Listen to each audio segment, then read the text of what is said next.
যে আওয়ামী লীগ ছিল সে আওয়ামী লীগই হবে, সেই আওয়ামী লীগ হবে। মাসুদ কামাল গতকাল প্রধান উপদেষ্টা প্রেস সচিব শফিকুল আলম বলেছেন, তিনি মনে করেন দেশের আইন শৃঙ্খলা পরিস্থিতি স্থিতিশীল, মানবাধিকার লঙ্ঘনের যে চিত্র গণমাধ্যমে দেখা যায় বাস্তবতা তার চেয়ে অনেক ভালো। অন্যদিকে বাংলাদেশে ক্ষমতাচ্যুত আওয়ামী লীগ সরকারের সমর্থকদের গ্রেপ্তারে সম্প্রতি সংশোধিত সন্ত্রাস বিরোধী আইনের ব্যবহার বাড়াচ্ছে ডক্টর মোহাম্মদ ইউনূসের নেতৃত্বাধীন অন্তর্বর্তী সরকার। যুক্তরাষ্ট্রের নিউ ইয়র্ক ভিত্তিক মানবাধিকার সংস্থা হিউম্যান রাইটস ওয়াচ এক সংবাদ প্রতিবেদনে আজকে কথা বলেছেন। আজকে তাদের ওয়েবসাইটে প্রতিবেদনটি প্রকাশ করা হয়েছে, যেটা বলছে হিউম্যান রাইটস ওয়াচ যে বাংলাদেশে কর্মরত জাতিসংঘের মানবাধিকার দলের উচিত নির্বিচারে আটক ব্যক্তিদের অবিলম্বে মুক্তির দাবি জানানো এবং মানবাধিকার রক্ষা ও রাজনৈতিক সহিংসতার সঙ্গে জড়িত ব্যক্তিদের বিচারের মুখোমুখি করার জন্য কর্তৃপক্ষকে উৎসাহিত করা।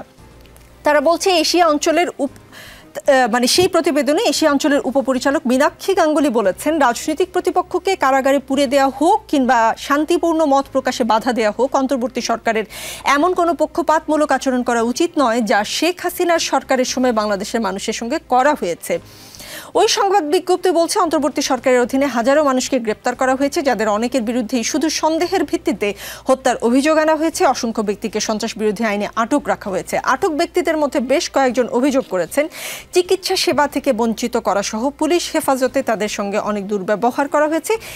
এ ধরনের অভিযোগ শেখ হাসিনার শাসনামলের কথায় মনে করিয়ে দিচ্ছে। এই যে এই সরকার শেখ হাসিনার শাসনামলের কথায় মনে করিয়ে দেয়, এমন একটা কমপ্লিমেন্ট পেল, সেটা কেমন লাগবে ডক্টর মোহাম্মদ ইউনূসের?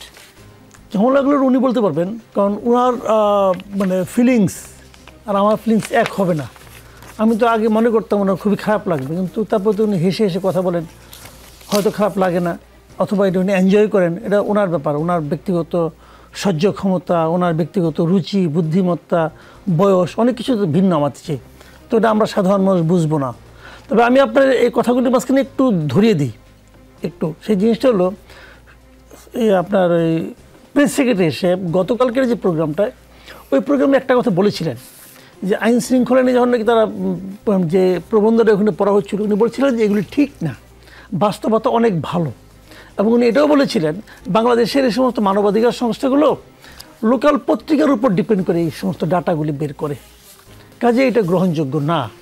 মানে আমি যেন শুনতে পাচ্ছি হাসান মাহমুদের কথা প্রতিধ্বনি আর কি, হাসান মাহমুদ, ওবায়দুল কাদের, ওটা মানে ইকো শুনতে পাচ্ছিলাম। এবং উনি ফিনিশিং দিয়েছেন যে উচিত হবে এ ব্যাপারে হিউম্যান রাইটস ওয়াচ, তারপরে এই ধরনের ওই নামটা উচ্চারণ করছেন হিউম্যান রাইটস ওয়াচ, এবং আরও একটা সংগঠনের নাম উচ্চারণ করছেন, ওনাদের একটা মানে আপনার মানে প্রতিবেদন দেওয়া।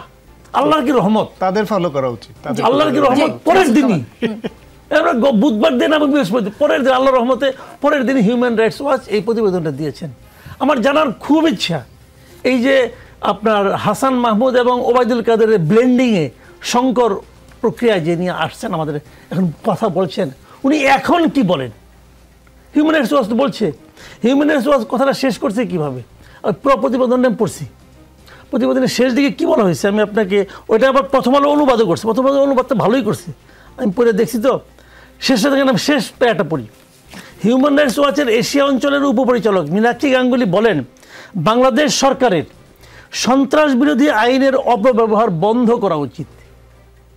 আইনটি রাজনৈতিক দমন পীড়নের সমার্থক হয়ে উঠছে, রাজনৈতিক দমন পীড়নের সমার্থক হয়ে গেছে আইনটা। এর পরিবর্তে অন্তর্বর্তী সরকারের নিরাপদ ও অংশগ্রহণমূলক নির্বাচনের পরিবেশ তৈরিতে মনোযোগ দেওয়া উচিত। কি ধরনের নির্বাচন? নিরাপদ ও অংশগ্রহণমূলক করতে পারে। আমি বলছি না এটা বাইবেল, এটা কিন্তু আমি বলছি না এটা বাইবেলও না, কিন্তু যাদের মানে কাছ থেকে একটা বক্তব্য প্রতিবেদন আশা করেছিলেন আমাদের প্রেস সেক্রেটারি সাহেব, তো ওনাদের বক্তব্য হলো এইটা। তো এখন বিষয়টা হলো জানেন কি, আমরা সবসময় জানি যারা সরকারে থাকে না তারা মনে করে যে তারা যেটা দেখতেছে যেভাবে দেখতেছে এইটাই প্রকৃত দেখা, অন্য কিছু দেখা না, এটা তারা মনে করে। এবং তারা জনগণ থেকে এতটাই বিচ্ছিন্ন হয়ে যায়, তারা বিশ্বাস করতে শুরু করে যে তারা যেভাবে ভাবছে এটাই জনগণের চিন্তা। আমাদের দেশের সরকারগুলোর সবচেয়ে বড় দুর্বলতা হলো এখানে, তারা জনবিচ্ছিন্ন হয়ে যায় খুব দ্রুত। এই শফিকুল আলম তো একসময় সাংবাদিক ছিল ভাই, সে তো একসময় সাংবাদিক ছিল, সে তো মানুষের সঙ্গে মিশতো, এত দ্রুত কিভাবে বিচ্ছিন্ন হয়ে গেল এই 6 মাসের ক্ষমতায়, এটা ভাই আমি বুঝি না, 1-1.5 বছরের ক্ষমতায়, এটা ভাই আমি বুঝি না। জি মাহিন সরকার, ওই রিপোর্টে আরও যেটা বলা আছে, সেখানে বলা আছে যে গত 4 সেপ্টেম্বর জামিন শুনানির সময় মঞ্জুরুল আলম পান্নাকে হেলমেট হাতকড়া এবং বুলেট প্রুফ ভেস্ট পরিয়ে আদালতে আনা হয়। সেই সময় রাষ্ট্রপক্ষের আইনজীবীরা অন্য এক সাংবাদিকের উপর হামলা চালান। গ্রেপ্তার এক ব্যক্তির পরিবারের একজন সদস্য হিউম্যান রাইটস ওয়াচকে বলেন, এমনকি এটি কোনো রাজনৈতিক অনুষ্ঠানও ছিল না, এটি ছিল একটি আলোচনা সভা, তাহলে এটিকে কিভাবে সন্ত্রাসী কর্মকাণ্ড হিসেবে গণ্য করা হবে? ওই ব্যক্তি আরও বলেন, এসব মানুষ কারাগারে আছেন, কিন্তু যারা তাদের উপর হামলা চালিয়েছে তারা মুক্তভাবে ঘুরে বেড়াচ্ছে। এই সরকারকে ঘুরে ফিরে আওয়ামী লীগ সরকারের মতোই মনে হচ্ছে। একজন রাজনৈতিক কর্মী হিউম্যান রাইটস ওয়াচকে বলেন, হয়তো সন্ত্রাসী হিসেবে কারাগারে থাকা, নয়তো উচ্ছৃঙ্খল জনতার হামলার শিকার হওয়া, এছাড়া এখন আমাদের হাতে কোনো বিকল্প নেই। আমি বলছি না যে দোষীদের শাস্তি হওয়ার দরকার নেই, তবে এটি হতে হবে একটি নিরপেক্ষ বিচার ব্যবস্থার অধীনে, যা দিতে ইউনূস সরকার ব্যর্থ হয়েছে। হিউম্যান রাইটস ওয়াচকে ভুক্তভোগীরা এমনটা বলেছেন। এটা অন্তর্বর্তী সরকারের জন্য কতটা স্বস্তির হলো? দেখুন, সর্বপ্রথম আমি বলতে চাই যে আমি এনসিপির একজন দায়িত্বশীল হিসাবে এখানে এসেছি, অন্তর্বর্তীকালীন সরকারের দায়িত্বশীল হিসাবে আমি এখানে আসিনি। এই সরকারের বিভিন্ন ব্যাপারে আমাদের অবজারভেশন আছে, আমরা বিভিন্ন সময়ে জানিয়েছি এবং এই সরকারের বিভিন্ন কর্মকাণ্ডে আমরা আপত্তিও তুলেছি। এখন এই পুরো প্রশ্নটি বা পুরো প্রক্রিয়ার সাথে তো আমি কোনোভাবে জড়িত না। এখানে সর্বপ্রথম যে যার এজেন্সি আছে তাকেই কোশ্চেনটা করা উচিত। তারপর যেহেতু আমাকে প্রশ্নটা করেছেন, এটি আমি বলতে চাই যে এই অন্তর্বর্তীকালীন সরকারের সময়ে আমরা দেখতে পেয়েছি হয়তো সরকারের তরফ থেকে এই সমস্ত বিষয়ে বা যে ব্যাপারে নিয়ন্ত্রণ থাকা দরকার, অনেকাংশেই নিয়ন্ত্রণ তারা বিভিন্ন জায়গায় করতে পারেননি। তারপরও তাদের হয়ে উত্তর দেওয়াটা আমি এখানে সমীচীন মনে করছি না। এখন এই ব্যাপারে আসলে পুরোপুরি আমার এখতিয়ার বহির্ভূত থাকে। যে ঘটনাটির কথা বলেছি, সেই ঘটনা নিয়ে এনসিপির কোনো মন্তব্য নেই? যে সাংবাদিক পান্নাকে যে আটক করা হয়েছে এবং জামিন না দেওয়ার বিষয়ে তার স্বজনরা যা বলছেন, সেটা নিয়েও এনসিপির কোনো বক্তব্য বা মন্তব্য নেই? দেখুন, এখন পর্যন্ত এনসিপির তরফ থেকে সাংবাদিক পান্নার ব্যাপারে কোনো কনসার্ন জানানো হয়নি। এখন এনসিপির সাংবাদিক পান্নার সাথে যে ব্যাপারটি হয়েছে, যদি আসলে অন্যায় হয়ে থাকে, এনসিপি অবশ্যই মনে করে যে যদি আসলে কেউ দোষী হয়ে থাকে তাহলে সে শাস্তি পাবে এবং আইনগত প্রক্রিয়ার মাধ্যমেই, এবং আইনগত প্রক্রিয়ার বাইরে কোনো প্রকার মব ক্রিয়েট করে বা কোনো প্রকার অন্য কোনো মাধ্যমে তাকে শাস্তি দেওয়া বা তার উপরে রাগ ক্ষোভ ঝাড়া, এগুলো এনসিপি সমর্থন করে না। Barrister Asaduzzaman Fuad, human rights ওয়াচের এশিয়া অঞ্চলের উপপরিচালক মীনাক্ষী গাঙ্গুলি বলেছেন, বাংলাদেশ সরকারের সন্ত্রাস বিরোধী আইনের অপব্যবহার বন্ধ করা উচিত। আইনটি রাজনৈতিক দমন পীড়নের সমর্থক হয়ে উঠছে। এর পরিবর্তে অন্তর্বর্তী সরকারের নিরাপদ ও অংশগ্রহণমূলক নির্বাচনের পরিবেশ তৈরিতে মনোযোগ দেওয়া উচিত। মীনাক্ষী গাঙ্গুলি কি সরকারকে কোনো বার্তা দিলেন? প্রথম কথা হচ্ছে, মানবাধিকারের একটা আন্তর্জাতিক রাজনীতি আছে এবং মানবাধিকারের রিপোর্টগুলো আমাদেরও গণমাধ্যমে কোন প্রেক্ষিতে কোন টোনে আলোচনা হয় সেটার একটা পলিটিক্স আছে। দেখেন, গত পরশুদিন বাংলাদেশে মানবতা বিরোধী অপরাধ ট্রাইব্যুনালে গুমের 2টা মামলার চার্জশিট হয়েছে। বাংলাদেশের বিভিন্ন বাহিনীর সাবেক প্রধান, গোয়েন্দা সংস্থার ডিজিএফআইয়ের সাবেক 5 জন প্রধান সহ প্রায় 22 জনের এগেনস্টে ক্রস মামলার আছে, চার্জশিট দেওয়া হয়েছে। এবং আমি দেখলাম যে আমরা যারা রেগুলার টেলিভিশনে যাচ্ছি, মন্তব্য করতেছি, কোনো টেলিভিশনে এই বিষয়ে আমি কোনো আলোচনা টকশো শুনি নাই। তাহলে প্রশ্ন হচ্ছে যে বাংলাদেশের ইতিহাসের সবচেয়ে ব্রুটাল জেনোসাইড নিয়ে আমাদের গণমাধ্যমে যেই লেভেলের কাভারেজ দেখলাম, এবং আমি গণমাধ্যমের প্রত্যেকটা মেজর পত্রিকা টেলিভিশনের রিপোর্ট দেখলাম, সেখানে অলমোস্ট আমার দেশ ছাড়া প্রায় সবাই এটাকে খুবই একটা মাইনর সেকেন্ড পেজে এক কলামে নিচের দিকে ছোট করে নিউজ করেছে। আমি পার্সোনালি এই সপ্তাহের অথবা গত 2-3 দিনের কোনো টকশোতে এই টপিকে আলোচনা শুনি নাই। তাহলে প্রশ্ন হচ্ছে যে আমাদের ইতিহাসের সবচেয়ে বড় রিপোর্টটি আমার হাতে, আমি হাতে নিয়ে আপনি যখন এই কথা বলছেন আমার হাতে, আপনি কেন মনে করেন গণমাধ্যমগুলো যতটা গুরুত্ব দেওয়ার দরকার ছিল দেয়নি কেন? সেটা কেন? একটা বড় কারণ হতে পারে আওয়ামী লীগের আমলে যেগুলো হয়েছে, বিভিন্ন জায়গা থেকে আমি শুনতে পেয়েছি যে বাংলাদেশের এজেন্সিগুলো এখানে সিরিয়াসলি ইন্টারফেয়ার করেছে যেন এটা নিউজ না করা হয়, নিউজ করে নিউজ নামায় নিয়েছে, এরকম ঘটনা আমি পার্সোনালি জানি। এখন প্রশ্ন হচ্ছে যে আমরা যখন মানবাধিকার নিয়ে কথা বলবো, আমাদেরকে ইকুয়ালি সাহসিকতার সাথে কথা বলতে হবে এটা নিয়ে। এবং মাসুদ ভাই কারেক্টলি বলেছে যে মানবাধিকারের বিষয়টা কোনো সরকারই খুব পজিটিভলি নেয় না, নিতে পারে না। তো সেই জন্য আমি যেটা এক্সপেক্ট করেছিলাম এই রিপোর্টগুলো যদি আমাদের একটা মানবাধিকার কমিশন ফাংশনাল থাকতো, এর প্রত্যেকটা জিনিস সিম্পলি রেফার করে দেওয়া দরকার ছিল যে এই অভিযোগগুলো এসছে, এই সংগঠন এই রিপোর্টের উপরে ভিত্তি করে এটা করেছে, আপনারা এটা থরলি রিভাইজ করেন, থরলি ইনভেস্টিগেট করেন, করে যেখানে যেখানে আমার আইনের ব্যত্যয় ঘটেছে সেখানে রাষ্ট্র অ্যাকশন নেবে। প্রশ্ন হচ্ছে পলিটিক্যালি লতিফ সিদ্দিকী, পান্না, কার্জন এই ধরনের বাটপাটদের ব্যাপারে আমাদের সিরিয়াস বক্তব্য আছে, কিন্তু একটা কথা আমরা বারবার বলেছি যে হাসিনার মতো একটা ক্রিমিনাল জাতীয় শত্রুর ব্যাপারেও রাষ্ট্রকে মানে ব্রুটালি ইনসাফ করতে হবে, কারণ ইনসাফের প্রশ্নটাই হচ্ছে রাষ্ট্র, এবং এইটা যদি আমরা করতে ব্যর্থ হই যে কারো ক্ষেত্রে, তাহলে সেটাতে রাষ্ট্র কালেকটিভলি সম্মিলিতভাবে ক্ষতিগ্রস্ত হবে। সেইটা আমাদের সশস্ত্র বাহিনীর লোক যদি ইনভলভ থাকে, ডিজিএফআইয়ের প্রধান যদি ইনভলভ থাকে, পুলিশের, র্যাবের সাবেক ডিজি অথবা আইজি যদি ইনভলভ থাকে, অথবা যে কেউ সেখানে ইনভলভ হোক, তাদের সবার ব্যাপারে এই ন্যায্যতার প্রশ্ন, বিচারিক ইনসাফের প্রশ্ন কোনোভাবে কম্প্রোমাইজ করা যাবে না। এই জন্য আমি ইনভাইট করব ইন্টারিম অ্যাডমিনিস্ট্রেশনকে, যে অভিযোগগুলো এসছে এগুলো সিরিয়াসলি হিউম্যান রাইটস কমিশন অথবা যে কোনো বডিকে রেফার করেন, ইনভেস্টিগেট করুক, ক্রস চেক করুক, যেখানে যেখানে আইনের ব্যত্যয় ঘটেছে সেখানে যেন সুবিচারের ব্যবস্থা করা হয়। জি, মাসুদ কামাল, হাসনাত আবদুল্লাহ বলেছিলেন সাবের হোসেন চৌধুরীর নেতৃত্বে আওয়ামী লীগ পুনর্বাসনের প্রস্তাব দিয়েছিলেন সেনাপ্রধান ওয়াকারুজ্জামান, তখন এটা নিয়ে অনেক আলোচনা হয়েছে। এখন আবার সাবের হোসেন চৌধুরীর বাসায় 3 দেশের রাষ্ট্রদূত গিয়েছেন এবং দীর্ঘ মিটিং করেছে, এমন একটি খবর প্রকাশ হবার পর এ নিয়ে ব্যাপক আলোচনা। সাবের হোসেন চৌধুরীর নেতৃত্বে কোনো আওয়ামী লীগ আসবে কিনা, আপনি কোনো লক্ষণ দেখেন কিনা? আসলে রাজনীতিতে এর প্রভাব কি হতে পারে, ক্ষতি কি, লাভ কি? আসবে কিনা এটা ওরা বলতে পারবে, এটা আমি বলতে পারবো না। এবং আসবে কোন ফর্মুলা, এটা বলেছি লক্ষণ দেখেন কিনা। হ্যাঁ, লক্ষণ দেখেন কিনা? আমি লক্ষণ দেখি না, এই কারণে কি দেখেন, আমি বলি আপনাকে, আমার বিবেচনায় মানে সাবের হোসেন চৌধুরী তো ইমিডিয়েট মানে হাসিনা যে সরকার ছিল সে সরকার একটা মন্ত্রী ছিল, ফুল মন্ত্রী, ফুল মন্ত্রী ছিল রে ভাই। হাসিনা যে দোষে দোষী সে দোষে সেও দোষী।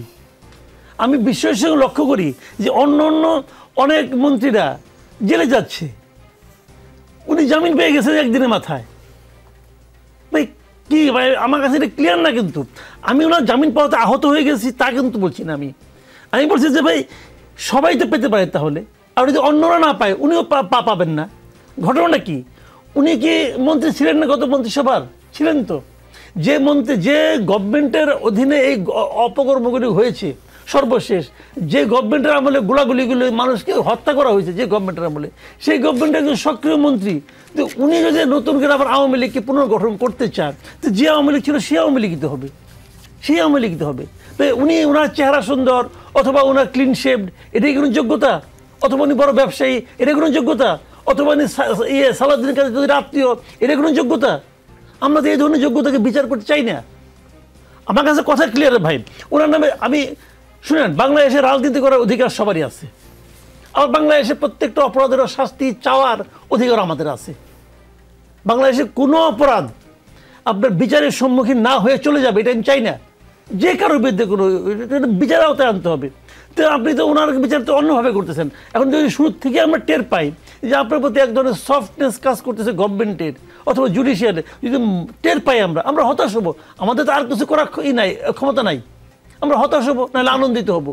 এখানে আমরা হতাশ হবো। এখন যাকে নিয়ে আমি হতাশ হচ্ছি সে এসে নিয়ে আবার আওয়ামী লীগ করবে অথবা কোনো একটা দল করবে, সেই দলে বিদেশিরা আসুক আর যে কেউ আসুক, স্বয়ং ট্রাম্প আসলো, ভাই আমার মন্তব্য এটাই, এখানে আমার কোনো ভিন্ন মন্তব্য নেই। ডাক্তার শাখাওয়াত হোসেন শান্ত, বিএনপি স্থায়ী কমিটির সদস্য আমির খসরু মাহমুদ চৌধুরী বলেছেন কে কার বাড়িতে মিটিং করছে এটা নিয়ে বিএনপির মাথা ব্যথা নাই। রাজনৈতিক বিশ্লেষক ডাক্তার জাহিদুর রহমান বলেছেন এই মুহূর্তে যখন আওয়ামী লীগ নির্বাচনে পার্টিসিপেট করতে পারবে না, এটা প্রায় নিশ্চিত, তখন ইউরোপের রাষ্ট্রদূতদের এই বৈঠক তাৎপর্যপূর্ণ। বিএনপির কাছে কেন মানে এই বিষয়টা গুরুত্বপূর্ণ মনে হচ্ছে না, বা বিএনপির কোনো মাথা ব্যথা নেই? এইটা বিএনপির মাথা ব্যথা নাই কেন সেটা বিএনপি বলতে পারবে, তবে এইটা বলতে পারবেন, আমি আশা করি আপনি যেভাবে দলটিকে পর্যবেক্ষণ করেন। এখনো এটা এমন কোনো ম্যাটার হয়ে দাঁড়ায় নাই যেটা নিয়ে বিএনপির মাথা ঘামাতে হবে। বৈঠক করেছে, দেখা করেছে, সৌজন্য সাক্ষাৎ হতে পারে। সাবের হোসেন চৌধুরী বাংলাদেশের পার্লামেন্টারিয়ান হিসেবে তিনি কমনওয়েলথ যে পার্লামেন্টারি বোর্ড সেটারও তো বাংলাদেশ সভাপতিত্ব করেছে, তিনি ছিলেন। তার আন্তর্জাতিক সম্পর্ক এই পর্যায়ে আছে, ব্যক্তিগত সৌজন্য রক্ষার জন্য যেতে পারে, সেটা তো দোষের কিছু না, বা এটা বাংলাদেশের আইনেও নিষেধ না। যদি এটা কোনো রাজনৈতিক রূপান্তরের দিকে আগায়, এমন কিছু হয়, নিশ্চয়ই রাজনৈতিক দল হিসেবে বিএনপি তখন তাদের পজিশন ন্যায্য যেটা রাজনৈতিক সেটা নিবে। বরং আমি আপনাকে একটা তথ্য দিয়ে একটু সাপ্লিমেন্ট করি যে প্রথম আলোতে একটা রিপোর্ট হয়েছিল এই মাত্র কয়েকদিনের 28 সেপ্টেম্বর, ফ্যাসিবাদে জড়িত 44,000 গ্রেপ্তার, জামিনে 73%। ফ্যাসিবাদে জড়িতদের যাই 44,000কে গ্রেফতার করেছে তার মধ্যে 73%কে জামিন দিয়েছে। সেখানে সাংবাদিক পান্নাকে বা ঢাকা বিশ্ববিদ্যালয়ের শিক্ষক 8 জনকে জামিন দেওয়া যাচ্ছে না কেন? তারা এত গুরুতর ষড়যন্ত্রে লিপ্ত হলে সরকারের তো উচিত ছিল সেটা কোনো না কোনোভাবে এক্সপোজড করা। যদি এক্সপোজড না করে তাহলে মীনাক্ষী গাঙ্গুলি কিংবা হিউম্যান রাইটস ওয়াচ বা ইন্টারন্যাশনাল যারা আসুক, যাদের যে রিপোর্ট দিয়েছে এই রিপোর্টই হওয়ার কথা, যখন তাদের গ্রেফতার করেছে এবং যখন জামিন দেওয়া পর্যন্ত হয়নি তখন আমি এটা নিয়ে অনেক জায়গায় কথা বলেছি যে এইটা বাংলাদেশের জন্য অন্য একটা ক্ষতি করলো। কারণ বাংলাদেশে হয়তো তারা তাদের বয়ান খাওয়াতে পারবে গণ অভ্যুত্থান পরবর্তী সময়ে এই ফ্লোতে, কিন্তু বিদেশি যে আপনার হিউম্যান রাইটস অর্গানাইজেশন, বিদেশি সংবাদ মাধ্যম, তাদেরকে সরকার যা বলবে তাই গ্রহণ করবে এমন না। মীনাক্ষী গাঙ্গুলিকে আজকে ওনাদের খারাপ লাগতে পারে, কিন্তু 16 বছর ধরে আওয়ামী লীগের ফ্যাসিবাদকালে এই মীনাক্ষী গাঙ্গুলির সঙ্গে আমাদের নানানভাবে যোগাযোগ হয়েছে এবং আমরা বাংলাদেশের হিউম্যান রাইটস ভায়োলেশন নিয়ে তাকে তথ্য দিয়েছি এবং তিনি যথাযথ রিপোর্ট করেছেন আমরা দেখেছি। সুতরাং তাকে অত বায়াসড এটা ভাববার কারণ নাই, বরং তিনি আওয়ামী লীগের আমলে যে মানবাধিকার হরণ হয়েছে সেটা নিয়ে সাংঘাতিকভাবে তার বিরুদ্ধে সোচ্চার ছিলেন, ভূমিকা রেখেছেন এবং হিউম্যান রাইটস ওয়াচ সেই রিপোর্ট করতে বলে আওয়ামী লীগ সরকার হিউম্যান রাইটস ওয়াচকে বিএনপি জামায়াতের অঙ্গ সংগঠন বলতো, আর আজকে সেই সংগঠন এই রিপোর্ট দিয়েছে।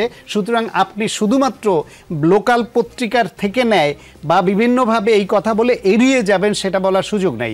আওয়ামী লীগ আমলে যত হিউম্যান রাইটস ভায়োলেশনের রিপোর্ট হয়েছে, যে ইন্টারন্যাশনাল অর্গানাইজেশন বা সবাই যে পরিসংখ্যান দিয়েছে, আমাদের অধিকার, আমাদের আইন সালিশ কেন্দ্র, এই দুইটাই তো সবচেয়ে বড় বাংলাদেশের মধ্যে, তারা যে পরিসংখ্যান দিয়েছে এই সংবাদ মাধ্যমের উপর ভিত্তি করে দিয়েছে, তার উপর ভিত্তি করে আমরা কথা বলেছি, লিখেছি। আমি নিজে human rights violation in Bangladesh, right to life A Far Cry in Bangladesh নামে বই লিখেছি আমি। সুতরাং তখন তো এটা আপত্তিকর হয় নাই। আজকে তারা বলছে, আজকে বলছেন বাংলাদেশের রিপোর্টের উপর ভিত্তি করে, তা আপনি কি তখন কি ছিল? সুতরাং আপনি বলতে পারেন তখন হিউম্যান রাইটস ভায়োলেশন আরও অনেক বেশি হতো, সংবাদ মাধ্যম ভয়ে সব প্রকাশ করতে পারতো না। এখন আপনার সেই ভয়ের জায়গাটা তুলে দিয়েছেন, বলছেন যে স্বাধীন বলে অনেক কথা বলতে পারছে, তাতে হয়তো যা ঘটছে তার বেশিরভাগ সংবাদ মাধ্যমে আসছে, এটা বলতে পারেন আপনি বড় জোর। কিন্তু স্বাধীনতা পাচ্ছে বলে মিথ্যা কথা লিখছে হিউম্যান রাইটস ভায়োলেশনের, এই তথ্য হাজির করাটা ওই যে মাসুদ কামাল ভাই যেটা বললেন, এইটা ওই জায়গায় বসে, ওই পদে বসে যে পেশা থেকে আসছেন সেটা থেকে এসে এই আচরণটা মানায় না। আমরা ওই বাংলাদেশে হাসান মাহমুদ ও কি বলল সেটা আমরা দেখতে চাই না, পলক কি বলল সেই রকম চেহারা দেখতে চাই না।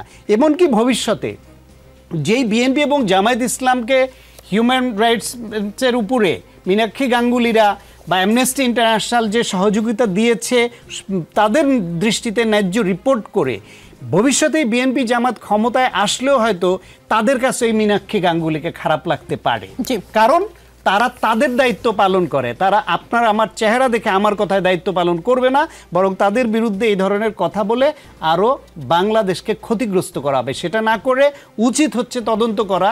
এবং এই ঘটনাটা যখন ঘটে, যে সাংবাদিক পান্নাকে এবং বিশেষ করে ঢাকা বিশ্ববিদ্যালয় আরও অনেকের ব্যাপারে আমি বলছি না, অন্তত 2 জনের ব্যাপারে বলছি, একজন সাংবাদিক, একজন বিশ্ববিদ্যালয়ের শিক্ষক, তাদের রাজনৈতিক মতাদর্শ আছে, তাদের অবস্থান আছে, তাদের মুক্তিযুদ্ধ নিয়ে তাদের একটা অবস্থান আছে। অ্যাপার্ট ফ্রম দিস, যদি কোনো ষড়যন্ত্রে যুক্ত থাকে যেটা রাষ্ট্রের জন্য গুরুতর হুমকি, তাহলে সেটার ছিটে ফোটাও তো আমরা জানতে পারছি না। আমরা যে এই সরকারকে বা তাদের কার্যক্রমকে ডিফেন্ড করব, ডিফেন্ডই তো করে আসছি অনেক কিছুতে, সেই সুযোগটুকু আমাদের দেন, সেটুকু তথ্য অন্তত যে আমাদের অবহিত করেন যে ওরা এত বড় বিরাট এক ষড়যন্ত্রে লিপ্ত ছিল, এতদিনে ইউনূসের সরকার পড়ে যেত তাদের জামিন দেওয়া হলে, তা তো বলছেন। জি জি, স্বচ্ছতা চাচ্ছেন তাই তো ডাক্তার সায়ন্ত ভাই। আসাদুজ্জামান ফুয়াদ, উপদেষ্টা ফাউজুল কবির খান আজ সকালে লিখেছেন, নিজে পদে থেকে অন্যায় সুবিধা গ্রহণ করে নিয়ে আত্মীয় স্বজন বন্ধু বান্ধব কাউকে ব্যবসা বা চাকরি দিই নাই, নিজের সীমিত সামর্থ্যের সবটুকু ব্যবহার করে জনগণের প্রতি দায়িত্ব পালন করেছি। শিক্ষকতা সূত্রে ইতিপূর্বে যুক্তরাষ্ট্র ও সিঙ্গাপুরে স্থায়ী বাসিন্দা হওয়ার নিশ্চিত সুযোগ গ্রহণ করিনি। আজ 72+ বছর বয়সে আমাকে যদি সেফ এক্সিটের কথা ভাবতে হয় তা হবে গভীর দুঃখের বিষয়। উপদেষ্টা রিজওয়ানা হাসান বলেছেন, উপদেষ্টারা সেফ এক্সিট খুঁজছেন, নাহিদ ইসলামের এমন বক্তব্য তাকেই খণ্ডাতে হবে। দেশেই ছিলাম, এর আগেও ঝড় ঝঞ্ঝা এসেছে, ইনশাল্লাহ বাকিটা জীবন বাংলাদেশেই কাটিয়ে যাব। উপদেষ্টা আসিফ মাহমুদ সজীব ভূঁইয়া বলেছেন, যাদের একাধিক দেশের পাসপোর্ট ও নাগরিকত্ব নেওয়া তারাই আবার অন্যদের সেফ এক্সিটের তালিকা করে। বলছেন, যারা 5 আগস্ট পালিয়েছিল তাদের সিম্প্যাথাইজাররা কষ্টে মরে যাচ্ছে, বারবার ফ্যাসিস্টদেরই পালাতে হবে। এনসিপি আর উপদেষ্টা পরিষদকে মুখোমুখি অবস্থানে চলে গেলেন, এরকম কিছু মনে হচ্ছে? না, আমার কাছে তা মনে হয়নি। আমার কাছে মনে হয়েছে যে নাহিদ, সার্জিস থেকে শুরু করে যারা এই সেফ এক্সিটের আলোচনা তুলছে, এটা আসলে একটা ফ্রাস্ট্রেশন থেকে তুলছে যে গণ অভ্যুত্থান থেকে আসা যে সরকার, যে অ্যাডভাইজাররা এসছেন, তাদের কাছ থেকে তারা যে রোল এবং পারফরমেন্স আশা করেছিলেন এটা তারা ডেলিভার করতে পারেন নাই। কালেকটিভলি এটা আমরা বারবার বলেছি, যে প্রফেসর ইউনূসের সামনে আমরা বলেছি, এবং সেজন্য আমরা বারবার বলেছি যে আপনার উপদেষ্টা পরিষদকে কোনো না কোনো ফর্মে জবাবদিহিতার অধীনে আনা দরকার। ন্যূনতম একটা জায়গা দেখেন কি কি হতে পারে, সেটা যে এই উপদেষ্টাদের অনেকে কিন্তু সুশীল, তারা যখন মঞ্চের এই পারে থাকেন তখন কিন্তু তারা বিএনপিকে, আওয়ামী লীগকে, রাজনীতিবিদদেরকে বলেন, তাদের আয় উপার্জনের তথ্য প্রকাশ করেন, নির্বাচন কমিশনকে তারা ওয়াজ মাহফিল করেন যে নির্বাচন কমিশন আইন বদলানো দরকার, দৌড়ে দৌড়ে এদেরকে ধরেন। কিন্তু আজকে যখন তারা ওই বিএনপি আওয়ামী লীগের চেয়ারটাতে বসছেন, এখন তারা নিজের সম্পত্তির হিসাব দিচ্ছেন না। বারবার কিন্তু এই দাবিটা করা হয়েছে যে আপনারা আসার সাথে সাথে আপনাদের সম্পত্তির হিসাব দেন। 1 বছর হয়ে গেছে, এখনও দেন নাই। যাওয়ার পরেও সম্পত্তির হিসাব দিতে হবে। এবং তারপরে বিভিন্ন উপদেষ্টাদের ব্যাপারে নামে বেনামে অমুক তমুকের সম্পত্তি পাহারা দেবার আলোচনা আসছে। বিভিন্ন কোম্পানিকে পলিসি মানে ফ্যাসিলিটি করা, নিজে টাকা নেওয়া না, কিন্তু একটা পার্টিকুলার কোম্পানিকে একটা পার্টিকুলার পলিসির ব্যাপারে ফেভার করা, একটা তথ্য দিয়ে সাহায্য করা যে আমি আগামী এপ্রিল মাসে তেলের দাম, গ্যাসের দাম বাড়ায় দিব। এই তথ্যটা আপনি ডিসেম্বরে জানুয়ারিতে জানাই দিলেন তাকে, তো সে মজুত করে ফেলছে। তাহলে একটা পলিসি ইমপ্লিকেশনের একটা যে ফেয়ার ডিল তাকে করবার সুযোগ করে দিলেন। তো সেই রকম জায়গাগুলো থেকে প্রত্যেকের জবাবদিহিতার জায়গাটা আনা দরকার। মাননীয় প্রধান উপদেষ্টার সামনে আমরা এই কথা বলবার পরে আমার শুধু মনে পড়ে যে বিডার আশিক চৌধুরী আমাকে ট্যাগ করে ওনার আমলনামার হিসাব দিয়েছেন, যে আজকে উনি আমাদের আমলনামার হিসাব চেয়েছেন, আমি 10 মাসে কি করেছি, এখন কি করছি এবং যাওয়ার আগ পর্যন্ত কি কি করবার পরিকল্পনা করছি। উনি বিশাল স্ট্যাটাস দিয়ে সেটা করেছেন। বাকিরা কেন করতে পারলো না? আপনাদের সময় নাই? হ্যাঁ, আমি 2-1 উপদেষ্টাকে পার্সোনাল জিজ্ঞেস করছি, আপনাদের আমলনামার হিসাব দিচ্ছেন না কেন? বলে কাজ করে তো কুল পাচ্ছি না। আপনি কি কাজ করেন? আপনি কি কাজ করেন যেটা লেখা দেওয়ার সময় পাচ্ছেন না? এটা তো আমরা দেখতে চাই। কারণ আপনারা অধিকাংশ উপদেষ্টা দেখবেন প্রেস ফেস করে না, ব্রিফিং করে না, পাবলিক অ্যাকাউন্টেবিলিটি নাই, টক শোতে আসে না। তাহলে আমি জানবো কিভাবে? আমরা যে আল্লাহর ওয়াস্তে দয়া দাক্ষিণ্য কইরা কালেকটিভলি গণ অভ্যুত্থানের পক্ষে শক্তিরা আপনাকে উপদেষ্টা বানাইছে, আপনার কোনো না কোনো ফর্মে তো একটা অ্যাকাউন্টেবিলিটি থাকতে হবে, জবাব দিতে থাকতে হবে। তো সেই জায়গাটাতে দেখলাম ওনাদের যথেষ্ট একটা লুকোচুরি শাইনেস আছে। তো এইটার এই যে ফ্রাস্ট্রেশনটাই সার্জিসের একটা ল্যাঙ্গুয়েজ থেকে বের হয়েছে, একটা ভাষায় বের হয়েছে, নাহিদ একভাবে বলেছে। বাট মোটা দাগে আমি যেটা বোধ করছি সেটা হচ্ছে যে আমাদের এক্সপেকটেশনের যে একটা প্রত্যাশা পূরণ হয় নাই, সেই জায়গা থেকে সেফ এক্সিট খুঁজতে হবে। কোনো উপদেষ্টা ধরে নিয়েছেন যেহেতু বিএনপি ক্ষমতায় আসতেছে, বিএনপির সাথে একটু বেশি ওঠা বসা করা, একটু গোপনে সোপনে চা কফি বেশি করে খাওয়া, বিভিন্ন ক্লাবে দেখা সাক্ষাৎ করা টরা, এগুলো একটু হচ্ছে। এবং এগুলো ধরেন ওনারা জানে, আমরা জানি, আপনারা 2-1 বার একটু খবর টবর পান, ক্যামেরাম্যান পাঠায় দেন। তো এইটা হয়তো অনেকে বোধ করতেছেন সেফ এক্সিট, কিন্তু আমি ওটা ওইভাবে দেখছি না। জি, মাহিন সরকার, যদিও ব্যারিস্টার ফুয়াদ বলেছেন হয়তো তারা কোনো ধরনের হতাশা থেকে কথাগুলো বলেছেন, কিন্তু একটা জিনিস আমরা খুব অবাক হয়ে দেখলাম, নাহিদ ইসলাম বললেন উপদেষ্টারা সেফ এক্সিট চায়, আখের গুছিয়েছে, তারপরে দেখলাম আপনাদের আন্দোলনের সহযোদ্ধাদের ঘরে 2টা টিভি চ্যানেল, মানে চাপ দিয়ে টিভি চ্যানেল আদায় করে নেওয়া হলো। দেখুন, এই বিষয়ে কিন্তু অলরেডি এর আগেও একটা টিভি চ্যানেলের টক শোতে আর কি আমি জানি না, একটু বলেন না মাহিন সরকার। জি, এই টিভি চ্যানেলের যারা মালিকানা বা শেয়ার হোল্ডার এখানে বিভিন্ন রাজনৈতিক সংগঠনের সাথে যুক্ত অনেকেই আছে, কিন্তু তাদের নাম আসছে আপনাদের নামে হয়েছে। হ্যাঁ, লাইসেন্সগুলো আপনাদের সহযোদ্ধাদের নামে। সেখানে আর কি সবাই মানে বিভিন্ন রাজনৈতিক দলের আরো অনেকেই আছে, তো সেই জায়গা থেকে হয়তো তাদের নামে হওয়ার কারণেই এটাকে এনসিপির চ্যানেল বা এই জাতীয় কোনো কিছু বলা হচ্ছে। আসলে বিষয়গুলো সেরকম নয়। আমি অনুরোধ করব যে আসলে এইভাবে প্রচার না করতে, কারণ যদি প্রচার করাই হয় আসলে পুরোপুরিভাবে মানে সবার তথ্য নিয়ে ডাটা নিয়ে আর কি প্রচার করা উচিত, তা না হলে আসলে জনমনে একটি এইরকম যদি একটা অপপ্রচার হবে, আপনারা রাজনীতি করেন, এখন রাজনীতিতে অনেক হিসাব নিকাশ করতে হয়, তাহলে আপনাদের নামেই কেন লাইসেন্সগুলো নিতে হলো, মানে আপনাদের সহযোদ্ধাদের নামেই কেন নিতে হলো লাইসেন্স? তারা দীর্ঘ সময় যাবত তারা বিভিন্ন চ্যানেলের সাথে যুক্ত ছিল, তাদের মানে সাংবাদিকতার অভিজ্ঞতা আছে। তারা টিভি চ্যানেলের সঙ্গে যুক্ত ছিলেন না মাহিন সরকার? টিভি চ্যানেলের সাথে যুক্ত ছিলেন না, কিন্তু তারা সাংবাদিক ছিলেন, হয়তো খুব বড় রকমের কোনো প্রতিষ্ঠানের সাথে যুক্ত ছিলেন না, কিন্তু তারাও সাংবাদিক ছিলেন। তো সেই জায়গা থেকে তাদেরকে মাহিন সরকার, দেখুন, একটি জায়গায় আসলে শেয়ারে যদি কেউ থাকে বা শেয়ার হোল্ডার হয়, সেক্ষেত্রে তো যে কারণে আমি থাকতে পারে, তো সেই বিষয়টি আর কি আমাদের এনসিপির তরফ থেকে আমাদেরকে আর কি ব্যাখ্যা করা হয়েছে যে এভাবেই আর কি টিভি চ্যানেলের নাম নেওয়া হয়েছে, এবং এটি আর কি গণমাধ্যমে প্রকাশিত হয়েছে যে এনসিপির একটি টিভি চ্যানেল বা 2টি টিভি চ্যানেল আর কি আমরা আপনাদের নামে যদি টিভি চ্যানেল হয় সেটা তো প্রচারিত হবে আপনাদের নামে, অন্য কারো নামে তো প্রচারিত হওয়ার সুযোগ নেই। গণমাধ্যম তো এইভাবেই কাজ করে, কাগজে কলমে যা দেখবে সেটাই বলবে, তার পেছনে কারা আছে, কাদের সঙ্গে মিলে আপনারা নিয়েছেন সেটাকে সংবাদ মাধ্যম প্রচার করবে। সেটাই তো আমি বলছি যে তাহলে তার পিছনে যারা আছে প্রত্যেকেরই তো একটা মানে যারা বিএনপি পন্থী ব্যক্তি তাদের মধ্যে শেয়ার হোল্ডারের মধ্যে, তো সেখানে তো তাদেরও তো মতামত থাকবে, এখানে তো তাকে আমি বাদ দেওয়ার সুযোগ পাচ্ছি না। তো সেটাই আমি বলছি যে মাহিন সরকার শুনতে পাই উপদেষ্টা আসিফ নজরুলকে শিক্ষা দিতে তার লাল ছাগল চুরি করে খেয়ে ফেলেছে আপনাদের সহযোদ্ধা কেউ বা কারা। তারপর এখন নাহিদ ইসলাম বললেন উপদেষ্টারা সেফ এক্সিট খুঁজছেন, সময় হলে নাম প্রকাশ করবেন। সার্জিস আলম বললেন পৃথিবীতে সেফ এক্সিট নেয়ার একটাই জায়গা, সেটা হচ্ছে মৃত্যু। যে ছাত্র নেতৃত্বের পরামর্শে এই অন্তর্বর্তী সরকার গঠিত, তারাই কেন সেফ এক্সিটের কথা বলছে? আপনি একটা উদাহরণ আমি দেই, মতিউরের ছাগল দিয়ে শেখ হাসিনা সরকারের পতন শুরু, এটা এমনটা অনেকেই বলেন। আসিফ নজরুলের লাল ছাগল দিয়ে আপনারা কি কোনো কিছু শুরু করলেন কিনা? দেখুন, আমরা আসলে লাল ছাগল এবং সেফ এক্সিট দুটোই আমি চাচ্ছি যে খণ্ডাতে, কারণ এটি মানুষের প্রশ্ন অনেকেরই। আসলে সেফ এক্সিট বিষয়টা অনেক এখন শোনা যাচ্ছে, সেফ এক্সিট বলতে আসলে নাহিদ ইসলাম কি বুঝিয়েছেন তিনি আসলে সবচেয়ে ভালো বলতে পারবেন। এখন আমার কাছে মনে হয় সেফ এক্সিট বলতে আসলে অনেকেই ধরে নিচ্ছে তারা হয়তো বিদেশে পালিয়ে যাবে উপদেষ্টারা বা সেরকম। আসলে এই যে উপদেষ্টা মণ্ডলী আছে তাদের কিন্তু অ্যাকাউন্টেবিলিটির জায়গা কম। ফুয়াদ ভাই বললেন যে তারা কিন্তু প্রেসকে কম ফেস করে, তো তাদেরকে কোশ্চেন আসলে কে করবে? আমি তো গিয়ে কোশ্চেন করতে পারবো না। এখানে গণ অভ্যুত্থানের নাহিদ সাহেব একজন নেতা, আমিও একজন ভূমিকা রাখা ব্যক্তি, তো আমারও কিন্তু অনেক কোশ্চেন আছে, আমার অনেক বলার জায়গা দরকার, কিন্তু তাদেরকে বলার মতো কোশ্চেন করার মতো আমি জায়গা পাচ্ছি না। তো যে গণ অভ্যুত্থানের যে জায়গাগুলোতে আমি মনে করি যে কাজ করা দরকার ছিল, সেই জায়গাগুলোতে যদি কাজ না করে এই সরকার চলে যায়, তাহলে তো আমার অবশ্যই তাদেরকে প্রশ্ন করার জায়গা আছে। তো সেইখান থেকেই সেফ এক্সিট তারা হয়তো খুঁজছেন কিনা, এটি আমার জায়গা থেকে মনে হয়েছে যে সেফ এক্সিট বলতে তিনি আসলে সেটি বুঝিয়েছেন। এবং যদি হয় যে তারা বিদেশে পালিয়ে যেতে চান, এটা আসলে নাহিদ ইসলামের টোটালি ক্লিয়ার করা উচিত।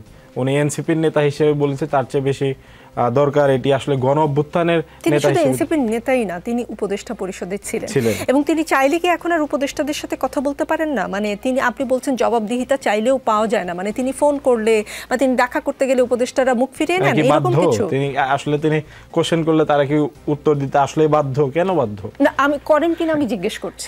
তিনি করলে তো আসলে তিনি এই কোশ্চেন রাখতেন না। জি জি, তার মানে সম্পর্কটা ভালো না এরকম কিছু উপদেষ্টাদের সঙ্গে। আরেকটি হলো ছাগল কাণ্ডের কথা বললেন, এখানে আমি সেই প্রশ্নে যেতে চাই। উপদেষ্টাদের সাথে সম্পর্ক ভালো খারাপ এটি নাহিদ ইসলাম ব্যক্তিগতভাবে দিতে পারবেন, তবে আমাদের কাছে মনে হয়েছে নাহিদ ইসলামের বিভিন্ন কথায় বিভিন্ন সময়ে বা পার্টিতে তিনি বিভিন্ন সময়ে যে কথাগুলো বলেন সেখান থেকে আমাদের কাছে মনে হয়েছে যে এই উপদেষ্টা পরিষদের আসলে যে দায়িত্ব ছিল পরিপূর্ণভাবে পালন করতে বিভিন্ন ক্ষেত্রে আমরা দেখেছি যে ব্যর্থ হয়েছে। এই যে আমরা মাত্রই জানলাম একটি তথ্য যে সেটি হলো 73%। এটি আসলে অলরেডি বিভিন্ন সংবাদ মাধ্যমে প্রকাশিত হয়েছে। 73% যাদেরকে ধরা হয়েছে অপরাধে তারা ছাড়া পেয়ে গেছে। তো তাহলে 100 জনের মধ্যে 73 জন অপরাধী যদি ছাড়া পায়, সেখানে তো আমার নিরাপত্তার প্রশ্ন আছে।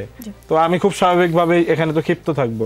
এখানে ছাগল কাণ্ডের বিষয়টিও আমি বলতে চাই যে আসলে এখানে নাসিরউদ্দিন পাটোয়ারি এবং রিফাত রশিদ, যিনি বৈষম্যবিরোধী ছাত্র আন্দোলনের নেতা, ওই সময়ে তখন আমাদের পার্টি গঠিত হয়নি। সে সময় তারা হয়তো কোনো একটা পার্টি করার জন্য